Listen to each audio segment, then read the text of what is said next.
whaataan whatu a matangala nei vai aso I tala mai Ausetalia de Radio Samoa. O se tinamalo na ainga wa poloka le tawanunga lo lātou whale wa whaatalitari eire teimi o toi se fesosoani,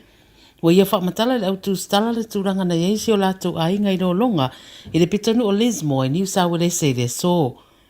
Whaamatala le tina o Kate Davis I rau whaasarala wa 7 News, na whea e malo na to rua mala la whanau teine to toru lunga le tawanunga lo lātou whale le waweao, whaatadi e le teimi, e mau iailo longa ina ua whaata ia I le whea lane, o sa watu le vai to tono le whale.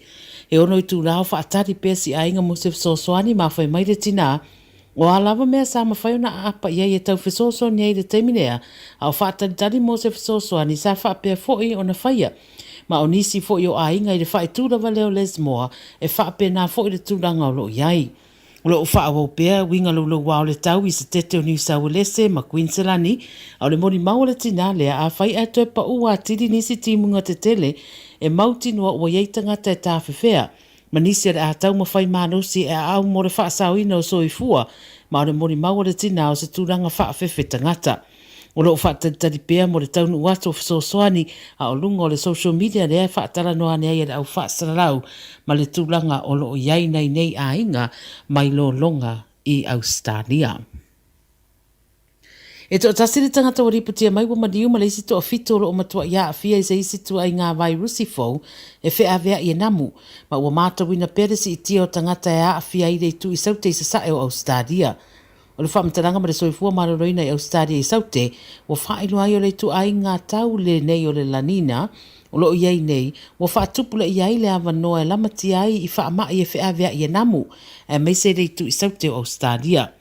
O li putia o iei a whianga o ngaonga I soifua o tangata e meise si a whianga I le stete, talu mai le masina taluai.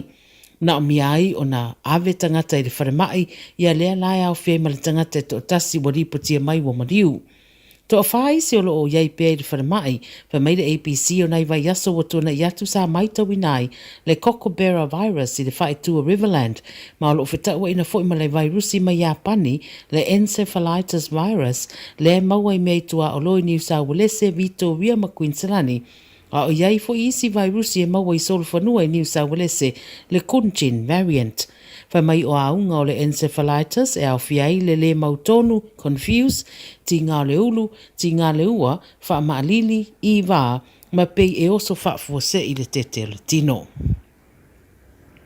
Walo ia le tuina o sāpa o sanctions I lunga o le presidente o Lucia Vladimir Putin, minister o puipui ngā Lucia, le pānemia ma le minister mta upwhalo toi whale le atunuu, ma ua whaero mai le aturanga I le so, a ua wha I loa foi, o le atala no atu le pānemia Scott Morrison I le presidente o Ukraine, I se taimi o le so.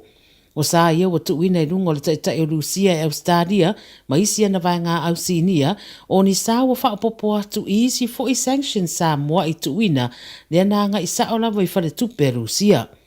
O mai ona si idima Ausetalia I lona saunia o se fesosoani mo Ukraine, e le ngata I equipments, whapea fo I mea whaafoma I wa awina atu, ia mao le whae unga le vaiaso na wala waida presidente o Ukraine I ona tangata anu uma le larolangi, ia anga I ane au wai whaatasi e te atu I a Rusia, ma ia tau molo lato o tunu. E tolu miliona Amerika le vai ngā tupe ua fola le malo Ausetalia, o lona lea sao e tu ina atu le NATO, e fesoso ni le tu ina atu o meo lo mana o mia le tunu o Ukraine, e le ngata ia upenga e whapea fo I sapalai o vai la au mawhala au whafomai mo tong fitinga. O leo toi whaamalo sia le whai o tari fufonga I New South Wales, whapea fo I a onga maurulunga, ai whaatino fo I le tūlanga lea I a onga maurulalo I le vai sofou.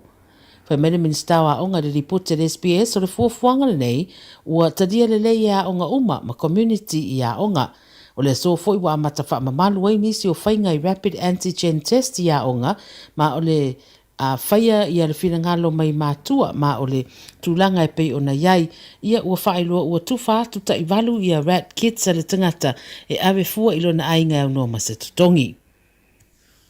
Tala mulimuli o le whaamaumonga o le COVID mai titonu o Ausetalia I le so, o lipatia mai ai New South Wales e to ono tangata ua maririu ma le whaamai, ma le lima afe varu se lau lima sifuluono o tangata fia. E afe se lau tolu sifuluono ngase ngase ro tau fia I mauta ngase ngase. I Victoria ua whaamawina e to tolu tangata maririu ma le lima afe varu se lau lima sifulurua o tangata fia. O te tono Tasmania ua whaeroa mai ele stasi ua mariu a e fitsa lau tolu sulfa tangata a fia COVID suruiva.